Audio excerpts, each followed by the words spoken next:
जय श्री कृष्णा, राधे राधे, हर हर महादेव। शिवलिंग की परिक्रमा करते समय कभी न लांघें जल स्थान और भूलकर भी शिवलिंग की नहीं करनी चाहिए पूर्ण परिक्रमा। और शिव और शक्ति की सम्मिलित ऊर्जा का प्रतीक होता है शिवलिंग। परिक्रमा करनेर से प्राप्त होती है देव स्थान की सकारात्मक ऊर्जा।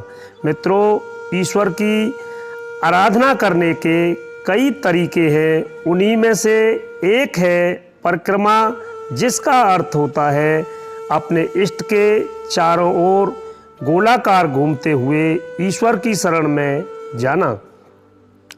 आप जिस भी चीज़ की परिक्रमा करते हैं वह हमेशा आपकी दाईं ओर होनी चाहिए। सनातन धर्म में परिक्रमा करना बहुत महत्व माना जाता है।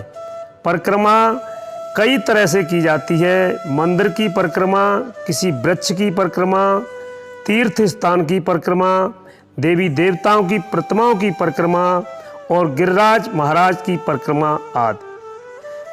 प्रत्येक देवी देवता की परिक्रमा करने से अलग नियम होते हैं। इसी तरह से भगवान शिव की परिक्रमा करने से भी बहुत नियम बताए गए हैं, जिसके अनुसार शिव जी की प्रतिमा की तो पूरी परिक्रमा कर सकते हैं, लेकिन शिवलिंग की केवल आधी परिक्रमा ही की जाती है।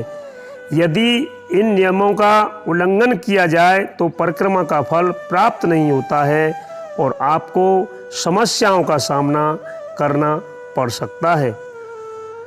आइए जानते हैं शिवलिंग की आदि परिक्रमा क्यों की जाती है और क्या शिवलिंग की परिक्रमा के नियम होते हैं। शिवलिंग की परिक्रमा अर्धचंद्राकार करना शास्त्र सम्मत माना गया है। अर्धचंद्राकार यानी गोल घूमते हुए आधी परिक्रमा करना। शिवलिंग की परिक्रमा करते समय दिशा का ध्यान रखना भी बहुत आवश्यक होता है।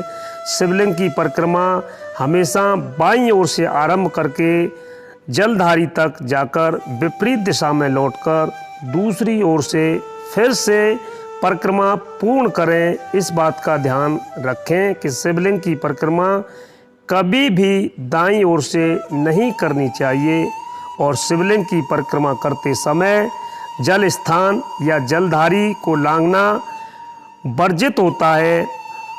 जानते हैं जलधारी न लांघने के पीछे का कारण क्यों वर्जित है जलधारी लांघना। शास्त्रों में बताया गया है शिवलिंग का ऊपरी हिस्सा पुरुष का प्रतिनिधित्व करता है और निचले हिस्से को स्त्री का प्रतीक माना गया है। इस तरह से शिवलिंग को शिव और शक्ति दोनों को सम्मिलित ऊर्जा का प्रतीक माना जाता है।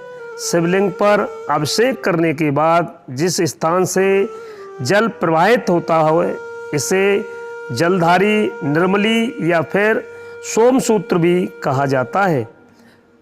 माना जाता है कि शिवलिंग से ऊर्जा का प्रभाव होता है। जब उस पर जल चढ़ाया जाता है तो जल में शिव और शक्ति की ऊर्जा के कुछ अंश समाहित हो जाते हैं।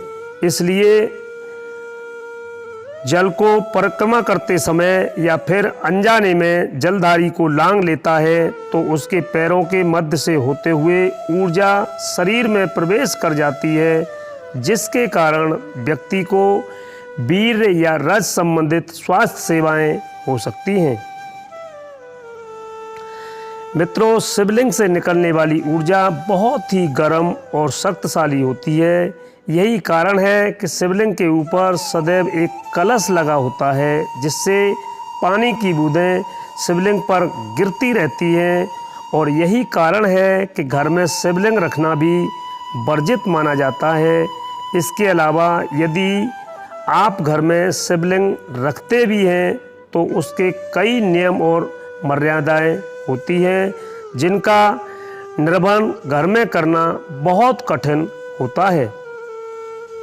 इसी के साथ ही आप सभी को मेरी तरफ से जय श्री कृष्णा, राधे राधे, हर हर महादेव।